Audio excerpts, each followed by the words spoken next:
pagi semua anak-anak kelas 4. Bagaimana kabarmu? Setelah sekian lama kita tidak bertemu dalam video pembelajaran. Nah, perlu Ibu sampaikan kembali bahwa jangan pernah lupa untuk memulai pembelajaranmu dengan berdoa.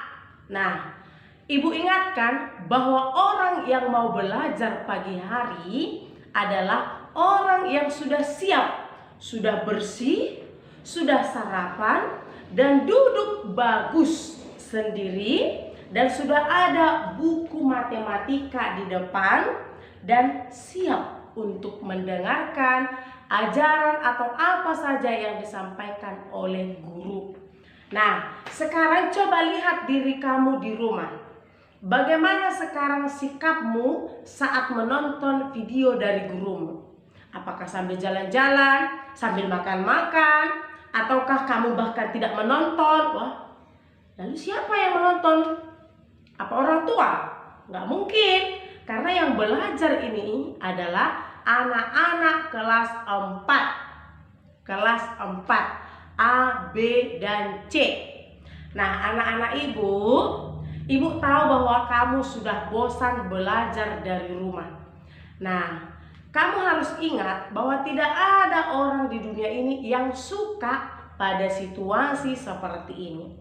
Nah, walaupun demikian, Ibu Manurung tetap terbuka bagi kamu apabila mau belajar bersama Ibu. Mungkin bertemu janjian dulu. Ya, bisa kita katakan ada bisa 1 jam, 2 jam, tetap menjaga kesehatan. Nah, yang kedua, jangan lupa untuk membuka buku matematikamu, belajar pada materi yang sudah Ibu sampaikan. Contoh pada hari ini, kita akan masuk pada bab 3 tentang pengukuran. Ibu sampaikan, buka bukumu, buku BOS, halaman 70. Nah, di halaman 70 itu ada materi. Nah, Ibu akan berusaha pada semester ini mengajar kamu secara lambat. Pada hari ini Ibu hanya akan mengajarkan poin pertama ini saja. Nah, anak-anak Ibu, sebelum masuk materi Ibu ulangi. Kalau kamu menuliskan materi yang ada pada bukumu atau materi dari Ibu sampaikan, tulis, baca berulang-ulang. Tidak cukup hanya 1 kali. Berulang-ulang. Jangan 5 menit kamar mandi, 5 menit bosan, 5 menit ngantuk. Ya, namanya belajar. Maka Ibu ingatkan tadi di awal, keadaanmu sudah siap, sudah bersih, sudah makan. Jangan main-main ke pajak. Padahal kita harusnya di rumah, stay at home, ya, di rumah, setia di rumah belajar. Kalau lagi tidak bisa, boleh bertemu terpaksa, ya. Nah, sekarang kita masuk pada pengukuran. Nah, dalam pengukuran ini ada 3 poin yang akan kita bahas. Tak perlu Ibu sampaikan ketiga-tiga ini, nanti kamu cepat lupa. Nah, Ibu sampaikan aja.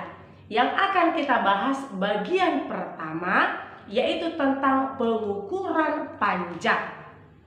Nah, pengukuran panjang, kita bisa menggunakan meteran pita, meteran roll kecil, meteran roll besar, penggaris, dan lain sebagainya seperti contoh gambar di bawah ini. Tak usah gambar di buku, tulis, hafal, ya. Nah, lalu kemudian untuk pengukuran panjang, kamu harus mengetahui dulu satuan panjang. Masih ingat di kelas 3, apalagi kelas 3C, Ibu dulu gurumu.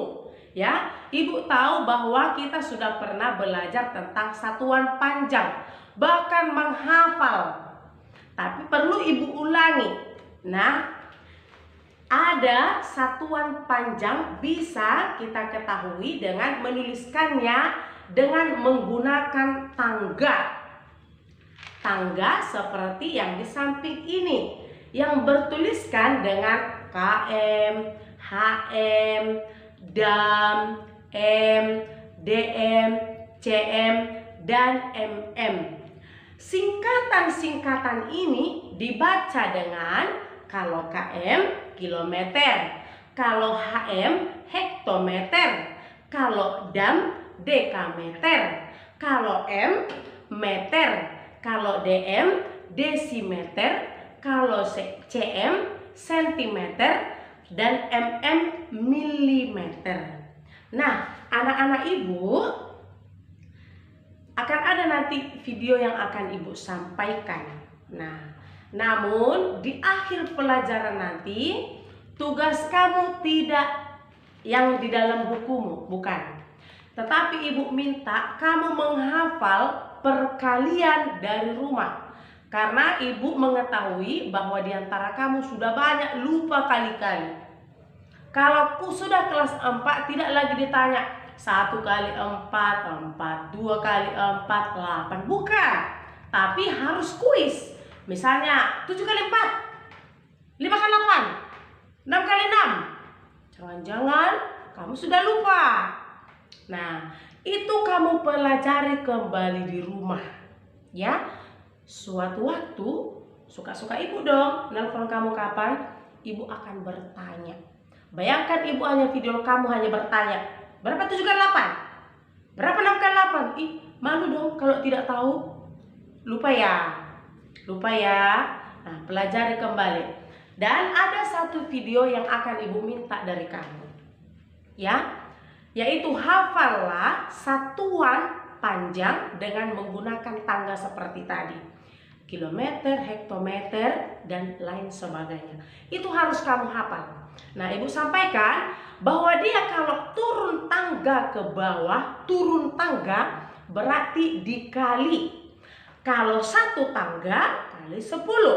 Kalau 2 tangga cari kelipatan 10. Berarti 100. 3 tangga cari lagi. Berarti 1000. 4 tangga, 5 tangga, dan seterusnya. Kalau dia naik, berarti dibagi.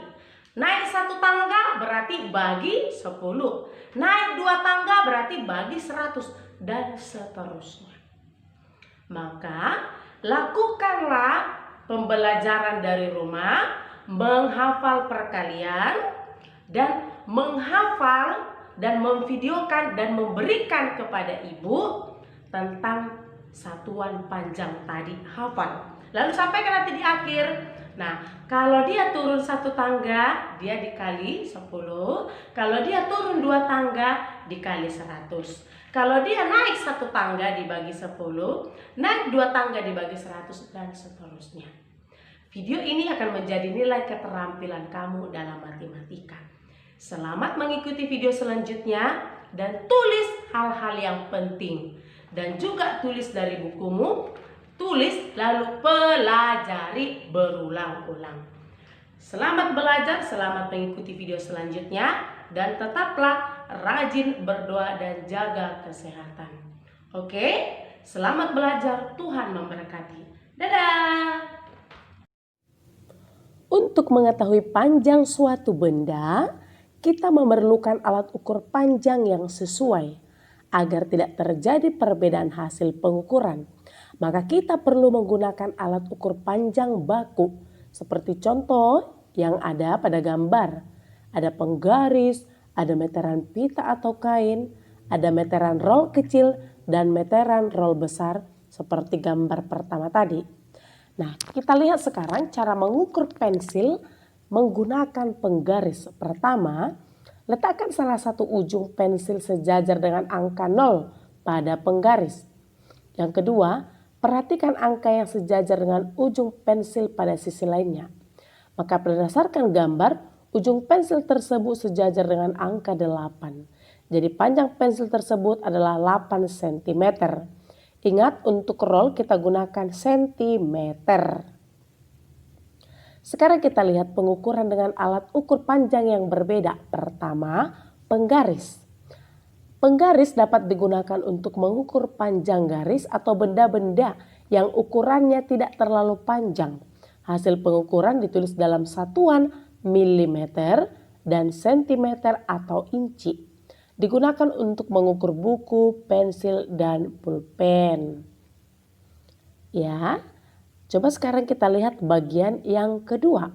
Pengukuran dengan alat ukur yaitu meteran pita atau kain dapat digunakan untuk mengukur bahan kain atau anggota tubuh karena sifatnya yang lentur.